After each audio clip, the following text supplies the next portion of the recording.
અમરેલીથી મહત્વના સમાચાર મળી રહ્યા છે તો અમરેલીના જાફરાબાદના ચિત્રાસર ગામે પ્લોટ વિસ્તારમાં રહેણાંકી મકાનમાં દીપડો ઘૂસ્યો।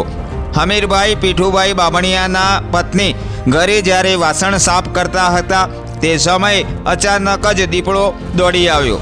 વાસણ સાફ કરતા કરતા આ દીપડાને જોઈ મહિલાએ પોતાના ઘરનો દરવાજો બંધ કરી બૂમાબૂમ કરી, ત્યારે ગ્રામજનો દીપડાને જોવા ટોળે ટોળા ઉમટી પડ્યા।